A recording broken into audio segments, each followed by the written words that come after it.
بسم الله الرحمن الرحيم والحمد لله رب العالمين وصلى الله وسلم على سيدنا محمد وعلى آله وصحبه أجمعين. اللهم علمنا ما ينفعنا وانفعنا بما علمتنا وزدنا علما نافعا يا كريم. أما بعد فنكمل في دروسنا من كتاب نور الإيضاح ونجاة الأرواح للشيخ الشرنبلالي رحمه الله تعالى. Nous continuons notre cours à partir du livre Nurul Idah wa Najat al-Arwah du Cheikh Shurunbulali rahimahullah ta'ala. فوصلنا إلى الأذان للفوائد. Nous sommes arrivés à la question du adhan lors de prières manquées. Également, les fuqaha mentionnent le terme les prières manquées plutôt que les prières que la personne a ratées. C'est-à-dire ou plutôt qu'elle a délaissé, les prières délaissées. Parce qu'on pense du bien du musulman, alors on parle de prières qui ont été manquées. Il se peut qu'il ait dormi, par exemple, et d'autres excuses pareilles cela. Plutôt que de dire des prières qui ont été délaissées, par adab, par comportement, par bienséance. قال رحمه الله ويؤذن للفائتة ويقيم وكذا الأولى للفوائد. Alors si la personne a une prière à rattraper, admettons il a dormi pendant le temps du Fajr, il ne s'est pas réveillé. Alors, il lui est recommandé de faire le adhan pour cette prière qui a été manquée. De même, al-iqama.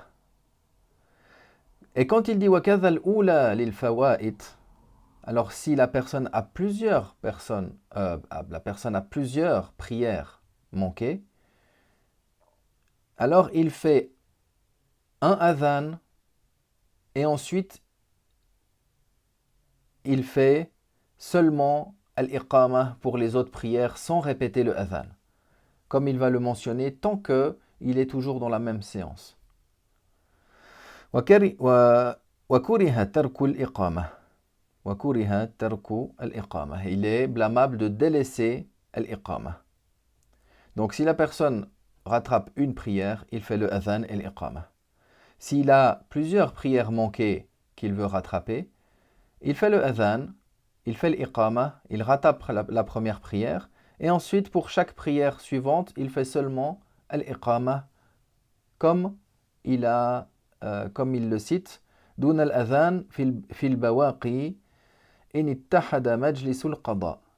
Sans refaire le adhan pour les autres, c'est-à-dire seulement l'iqama pour le reste des prières qu'il va rattraper, du moment où il y a du moment où ça a lieu dans la même séance du qada.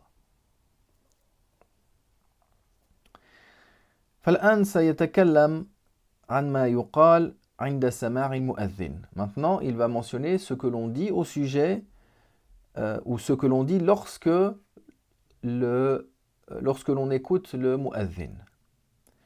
قال وإذا سمع المسنون منه من الأذان يعني أمسك عن التلاوة وقال مثله. Il mentionne que si on a écouté on a écouté le adhan qui est appréciable, alors on écoute pendant la récitation et on répète la même chose que lui et on le dit comme lui. Quand il dit Allahu Akbar, on répète après lui, on dit à voix basse Allahu Akbar, Allahu Akbar. Et ainsi de suite. Ici, il mentionne le adhan appréciable. Pourquoi? Parce que si le adhan est accompli de manière qui n'est pas appréciable, la personne a fait des erreurs dans la récitation, la personne a manqué des choses appréciables, il a fait des choses déconseillées, alors dans ce cas-là, ce n'est pas on ne va pas répéter, ce n'est pas appréciable la même chose de répéter après le adhan,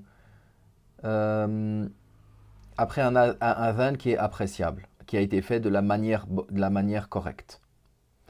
Dans le sens où celui qui fait le adhan, s'il manque des choses, il fait des choses blâmables dans son adhan, il aura délaissé le adhan recommandé. Alors il nous aura empêché, il nous aura privé d'accomplir ce qui est recommandé, c'est-à-dire de répéter après ce adhan qui est appréciable. قال وحوقل في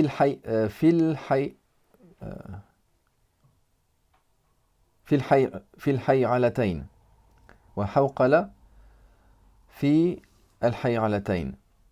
Dans les deux al-hay'alatayn, lorsque la personne, le adhan, le mu'adhin, dit hayya ala salah, hayya ala salah, hayya ala al-falah, hayya ala al-falah, alors c'est recommandé que de répéter après lui al-hawqala, le fait de dire la hawla wa la quwwata illa billah.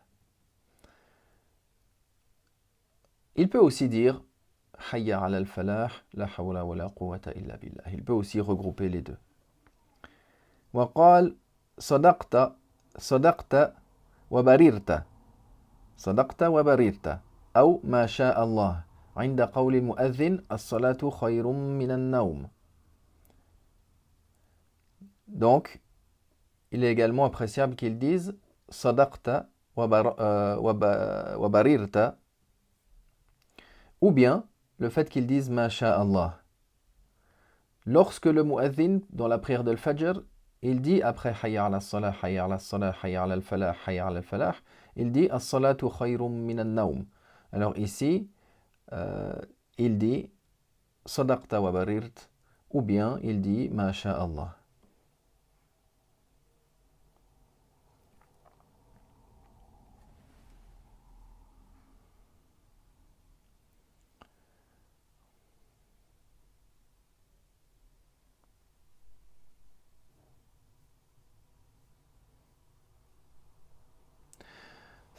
ثم دعا بالوسيلة للنبي صلى الله عليه وسلم يعني بعد أن يصلي على النبي صلى الله عليه وسلم. Le mu'adhin, il fait à la fin de la prière la salat pour le prophète عليه الصلاة والسلام.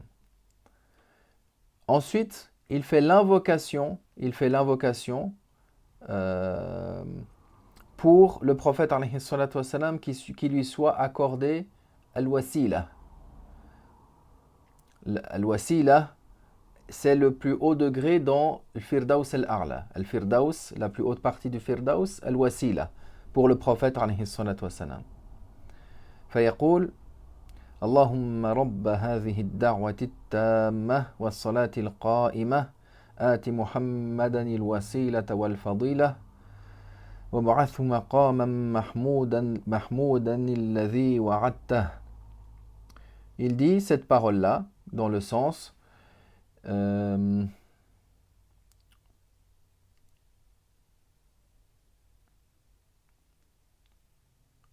le sens Allahumma, ô mon Dieu, Seigneur de cet appel, de cette invocation qui est parfaite, et cette prière accomplie, accorde à notre prophète sallallahu alayhi wa sallam al-wasila et al-fadila, et accorde-lui cette station glorieuse comme que tu lui as promise, dans le sens. Ça, le mu'adhin, il le dit, celui qui répète après la prière à voix basse, celui qui répète après l'adhan, après l'appel à la prière à voix basse, également il peut le dire à voix basse. ثم قال باب شرائط الصلاة وأركانها.